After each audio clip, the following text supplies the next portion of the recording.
What is up, Seb's Exotic Nation?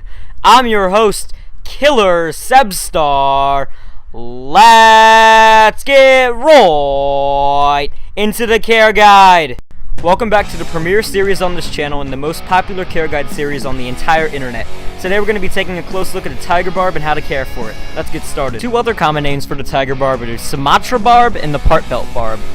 As for the scientific name of this species, it was previously called Barbus tetrazona, but was recently changed to Puntius tetrazona. They come in other varieties such as the popular albino color and the newer green color. However, they only come in two genders.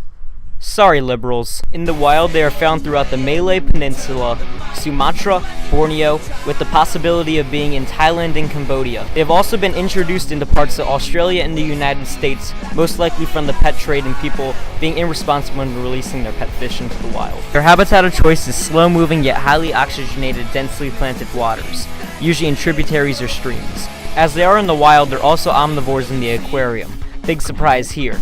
So basically the best thing you can do with really any fish, and these guys of course included, as they are a type of fish, is feed a variety. So especially with them being omnivores, you're not just going to want to go out and buy some flakes to say omnivore. You're going to want to feed them some different types of stuff. You can get some frozen stuff, some flakes, even some small micro pellets. Hikari makes some good ones, and really the variety is the key of life to keeping any fish successfully and keeping their diet up.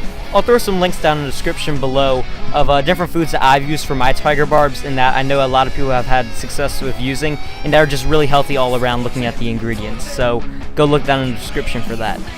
So moving on to tank size conditions and tank mates, a lot of guys say you can keep these in a 10 or 20 gallon, which I mean you really could stretch it with a 20 gallon long, but other than that I would really recommend, because these guys you can't just like keep one of them. These are a schooling type of fish and they're going to be happier in a group. So you're going to want to at least, like I'd say, they would look really nice in like a 30 or even a 40 breeder if you have a nice 40 breeder, because you're going to want to at least get a school of, I like to do 6 in the school at least. And I mean, you could do that in the 20 long, but if you want to include other types of fish, then that's starting to like push it already, especially because these guys need some room to set up and stuff, because they can be quite a bit nippy. A lot of people have observed this in their aquariums. I have not personally observed this in any of mine, but I know it is an issue for a lot of people, especially with slow-moving fish like guppies that have fins that look very nippable. Now, it usually isn't a problem, and what I keep mine with is other schools of fish, such as a school of neons, which they can't really bother as much. And again, that goes back to just kind of like, well, these fish aren't as much of an aggression type thing as they're just kind of nippy. They're not like African cichlids, but the more fish you have, the less like you'll get a single fish being picked on. Then you'll have like, you know, them picked on like evenly. Like it'll evenly distribute the, well, I'll call it aggression for this, but it'll evenly distribute the nipping throughout the tank instead of them just being nipping on one fish and beating the hell out of it. So really I'd recommend it with either like large fish that like will stand up for themselves, something like an angelfish, but not the ones with super long fins, or not something too small, but basically anything that's small and in a group, or anything that's big enough to defend itself without long flowing fins that can get nipped. So that's basically my rundown and my experience on tank mates, talking to other people and from my, of course, personal experience. These guys can only get up to about 2.5 inches, although a lot of them are a bit smaller. Well, other than that small little knock on them for that, in the tank mates, I mean, they're really great fish. They're easy to come across, and they're relatively cheap as far as schooling fish go.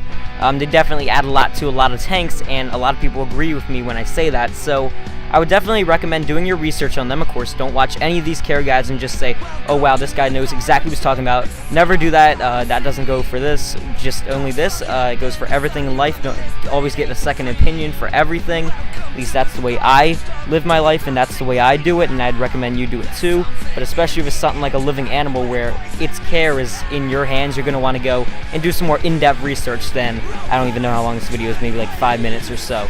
So I'd highly recommend that. Seeming how most likely we all know exactly what a Tiger Barb is and its general care being one of the most popular community freshwater fish, I'm not going to bore you to death on this care guide.